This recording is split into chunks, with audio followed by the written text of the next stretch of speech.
Hello, Transurfer and the Transurfing Curious. My name is Renee Garcia and this is TransurfingTV. And today, this is going to be one of those lessons that's going to be very in your face and kind of where the rubber meets the road, really, with reality transurfing. Because if there is one thing that transurfing, one theory, if you will, that transurfing really does support is the theory that you only receive as much as you are willing to receive. And I know that's like, oh my God, what does that mean? And I'm willing to receive, right? I want $1 million. But there are complexities there that I think a lot of people don't quite consider when they really want something, that there's more than just being able to take it when it comes in your direction. It's about meeting your world halfway and stepping towards that thing with what you can bring to materialize that intention in your layer of reality. And this is really valuable stuff, because if you are sitting here watching this right now and you do not in fact obtain what it is that you want in this world, you are desiring, you are not moving through with your determination, moving through the alternative space with your determination to have. And this is, again, where the rubber meets the road. This is kind of the two piles that we exist in as human beings with obtaining what it is we're looking for.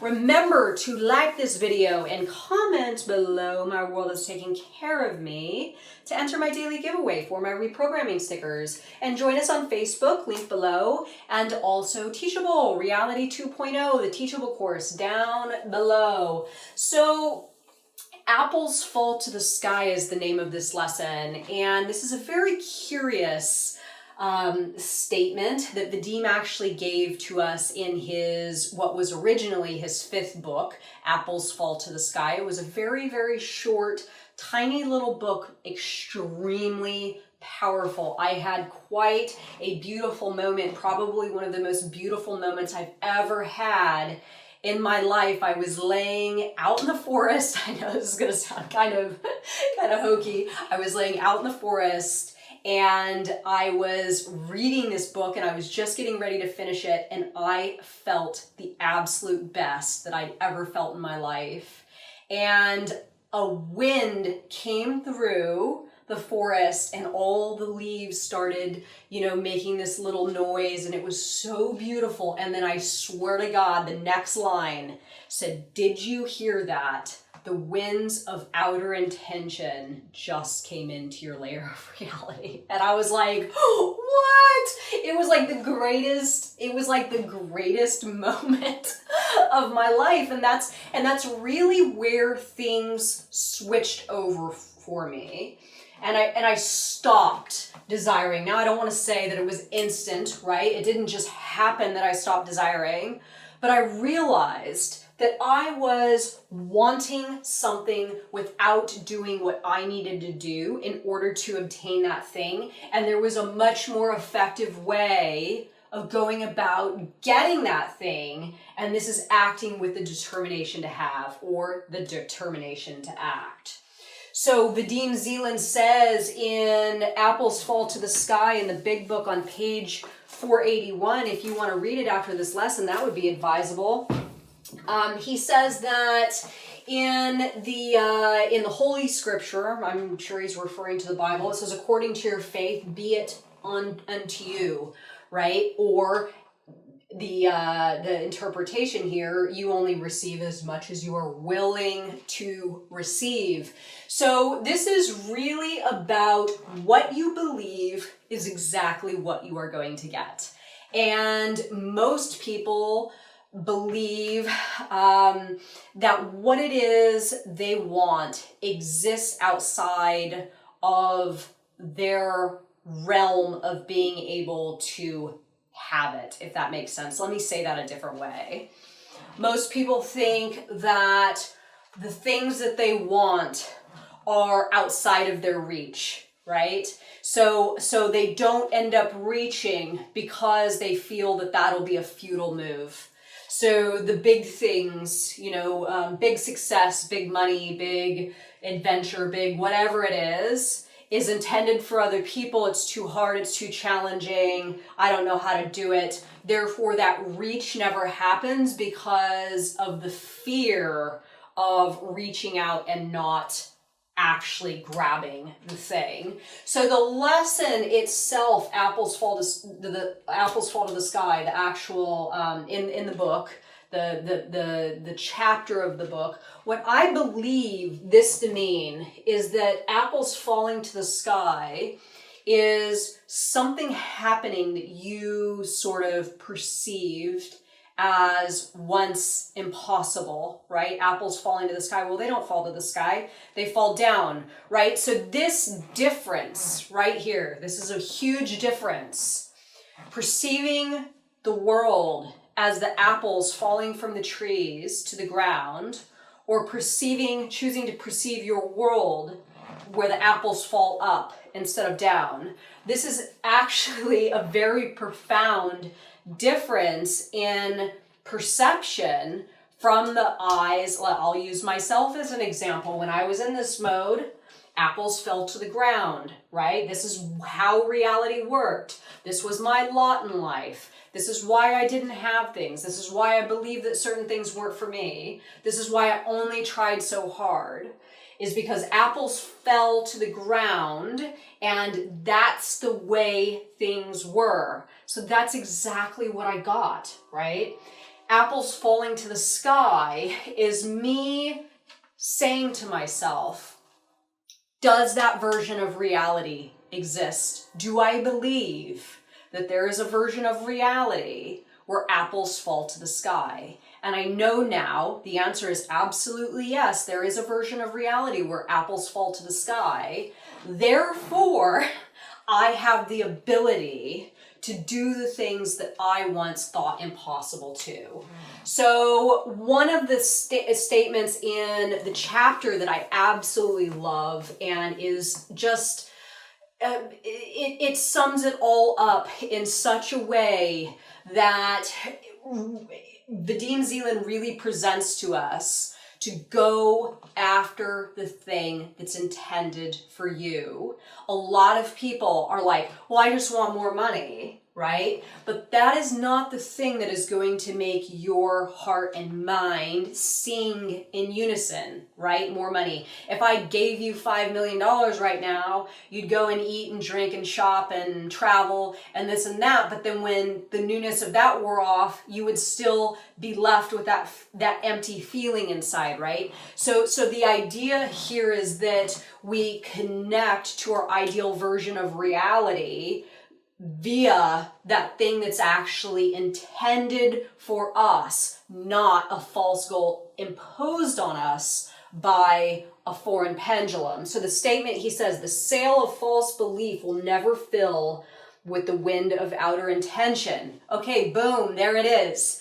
If you are going to choose a false goal, a goal that is intended for someone else. I want to be a millionaire, right? If you're going to go after that when that's not really what would make you happy in the first place, outer intention is not going to fill your sail so you can get to that version of reality with a lot more ease, right? So quickly, I want to talk about the determination to have versus desire, because again, this gets back to the idea of the sail filling with wind, right?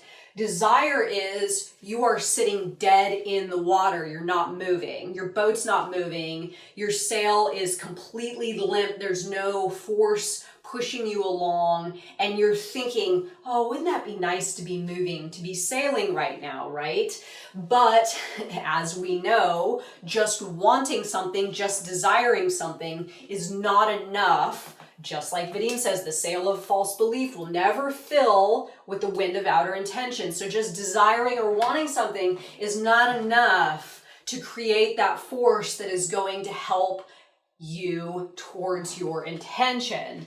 So what is desire exactly? Desire is remaining stuck. This is you saying, well, this is just my lot in life, or I don't have any options. I don't see what options are available to me. If you didn't catch my video on curiosity, I would definitely check that one out, because this is a good way, becoming more curious with your environment is a good way to break out of being stuck. So desire is remaining stuck. It's waiting for your world to deliver, right? So I think Vadim says a short story in the book about the guy that is praying to God for money, right? And then finally, after a while, God says, well, geez, will you at least just get off the couch and go buy a lottery ticket, right? So if you're just waiting for your world to deliver what it is that you intend to have, this is you desiring, this is you putting your desire at a location in the alternative space that you are not closing that gap with action or forward progress towards that sector of reality, right? So you're saying, well, the $1 million is over there, and I'm just gonna wait until something presents itself to me that'll help me towards that $1 million.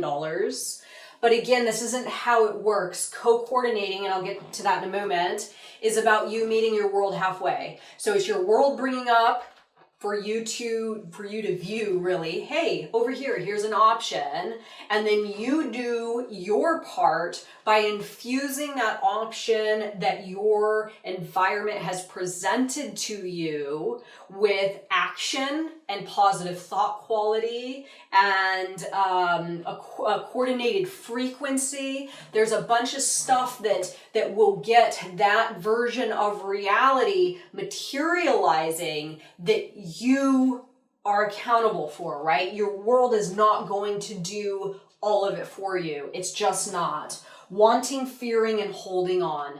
Vadim says this in the book a number of times, and I absolutely love this statement. I want, I fear, I can't let go. So I want, I fear, I can't let go is I want something, right? I want money, but I fear I won't get it. I fear it's not for me. I fear I don't have what it takes. Therefore, you never do that action. Again, it's that reaching out, right? So not letting go and holding on is you not throwing yourself in the direction of that thing, bringing again what you need to bring to help materialize that option. So wanting, fearing, holding on is definitely, it's desire. It's desire 100%. This is exactly what desire is. And then as Andrew, one of our favorite TransurfingTV viewers, hi Andrew, he gave a great little comment the other day about kicking it down the road. This is such a good one. Kicking it down the road. That's like you saying, well, I know I need to do something, but I just don't know what to do, so I'm just going to wait until my world shows me what to do. Or maybe even something more unconscious than that, right? It's you kicking it down the road where you're just like not taking the initiative now, not doing what you need to do now, not taking action now. It's you really putting that thing off in a distance so you don't have to move or take action on it now. And most people that kick it down the road always kick it down the road. So they kick it down the road and then they'll get a little closer to it and then they'll kick it down the road again, and they never quite take accountability for just grabbing onto the thing and doing it now, right? Doing it now. So that's desire, determination to have. What is determination to have? This is action. This is you saying, this is my intention, right? I intend to have $1 million and I am going to do the things that I need to do now. Are you stuck in a dead-end job that you just make a wage? It's time to start brainstorming ideas, how you can be an entrepreneur, how you can do something bigger and better if your intention really is for $1 million. Now, I honestly believe, and this is from my own personal experience, that I have encountered very, very few, if not any, people in my life that their true intention was money. Just as Vadim says, the sail of false belief will never fill with the wind of outer intention. This is people that go, well, I just want to have $1 million. It is the thing that is going to make your life feel like a feast that is going to be your intention, not just some monetary amount, right? So action towards that thing, whatever it is. Again, watch that video on curiosity. I talk about taking action, being curious, looking into doors that may possibly be for you and all that good stuff. And this helps you to move around the alternative space or the space of variations, connecting with more variables and opportunities to possibly help you realize that intention, right? Because that's what it's about. Outer intention brings us stuff that's intended for us, that's going to help us on our journey towards our goal, through our doors, but it's only going to offer this stuff via outer intention if you're stuck on a stale track where very, very little is happening, then you are not going to have a lot of opportunities for outer intention to bring things in your direction. Outer intention brings things in your direction by you exiting outside of your comfort zone and connecting with variables that you have yet to connect with. I will make a separate video on this subject. Co-coordinating with your world. So again, I know I talked here, kicking it down the road, remaining stuck. Co-coordinating with your world is really about you being able to recognize when your world is presenting you an opportunity that's in line with your intention. So for me, I wanted to get transurfing out into the world in a big way. When Benjamin, the moderator on ITI, said, hey, why don't you take those little videos that you've been doing and put them on YouTube? This is me co-coordinating with my world. I don't say to myself, oh no, that's not for me, I can't be a YouTuber. I say, you know what? There it is. There's outer intention telling me exactly a way that I can realize my intention. Now, my responsibility, what my bag is here is that I then have to meet that challenge. I cannot just back away. I have to come out of my belief system, come out of my comfort zone, and I have to connect with that opportunity. Again, expanding your beliefs. You have to expand your beliefs in order to connect with certain things, right? Or rather, in order to move on certain things. Because at first, I will admit, my mind went, oh, you're too old to do YouTube. Oh, they're gonna laugh at you. Oh, you don't know how to talk on camera. All that stuff. But I had to expand my belief system so I could co-coordinate with my world. And to wrap this video up, one of the most valuable things that you can do for yourself to really harness the determination to have is to break through the stereotypes. If you are going to say to yourself, well, I'm not educated. Well, I don't know how to do that. Well, those things are intended for others and not for me. Those people know how to do that and I don't. Or I'm not the type of person that does that. All of this stuff, all of this kind of language is really put onto us, layered onto us, programmed into us via pendulums. You can do absolutely anything you want right now. If you're in your 50s and you all of a sudden think, oh, my life's passed me by, but I really wanted to be a doctor. You know what? You really could become a doctor right now. Would it be a long path? Yeah, it'd probably be a pretty long path if you're in your 50s. But you know what? You could do it, but you'd have to break through that stereotype that you couldn't go to med school in your 50s, right? Whatever it is, you have to push through that stereotype so you can get to the other side where apples fall to the sky, right? This is really what it's about. This is you stepping into a variation of reality where something that seemed once impossible now happens and you benefit from this theory, right? So let me know your thoughts on this one, everybody. I know it was a little bit of a long one, but this is Apples Fall to the Sky. Please like this video, comment, subscribe, and all that good stuff. And thank you so much for watching. Bye, guys.